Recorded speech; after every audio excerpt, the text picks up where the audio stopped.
হচ্ছে এখন এখন তো খেতে তো হবে আমাদের। ব্রয়লার মুরগি মাংস নিয়ে এসেছি, মাংসটাকে কেটে দোকানদারে দিয়েছে, ধুয়ে আলুটাকে কেটে ওর পরে রেখেছি। এখন আমার ভাতটা নামবে, ভাতটা নামানোর পরে আমি মাংসটাকে বসাবো। এটা তো ঘুরতে যাওয়ার জন্য খুব উপযুক্ত, মানে একটা গ্যাসের সিলিন্ডার, মানে যেখানে সেখানে রান্না করা যাবে, কি কি তাই না? সিলিন্ডার, হ্যাঁ, যেখানে সেখানে রাস্তায় বনে জঙ্গলে দাঁড় করিয়ে যাবো, দাঁড় করিয়ে স্টোভ জ্বালিয়ে দিয়ে রান্না করে খেয়ে নেবো। ও ঠিক আছে, চলো, ট্রাভেলের জন্য খুব ভালো হবে। আর পরে আমাদের ট্রাভেল ভিডিও আসবে এরকম, গ্যাসের সিলিন্ডার ফিলিন্ডার নিয়ে যাবো নাকি? হ্যাঁ, ঠিক আছে। কড়াইতে তেল দিয়েছি, তেল গরম হয়েছে, দিয়েছি জিরা, দিয়েছি কটা শুকনো লঙ্কা, ফোড়ন, বন্ধুরা, তারপরে আদা রসুন, কাঁচা লঙ্কা দিয়ে মশলাটা কষানো হবে।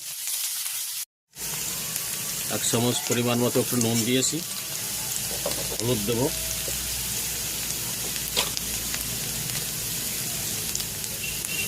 হলুদ দিয়েছি। এবার আদা আর রসুন বাটাটাকে আমি কড়াই ভিতরে দিয়ে দিলাম, কাঁচা লঙ্কা রসুনের সঙ্গে দিয়ে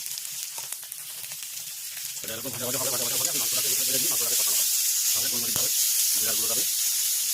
ঠিক আছে, এবার আমি মাংসটাকে ঢেলে দিলাম।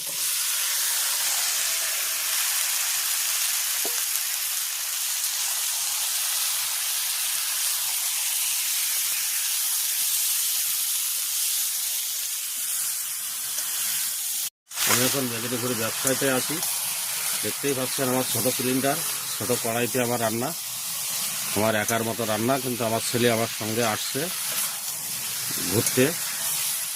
মাংসটাকে কষানো হচ্ছে, তারপরে আমি জিরার গুঁড়ো দিচ্ছি, দেবো পরিমাণ মতো জিরার গুঁড়ো দিয়ে ভালো ভালো করে মাংসটাকে কষাবো।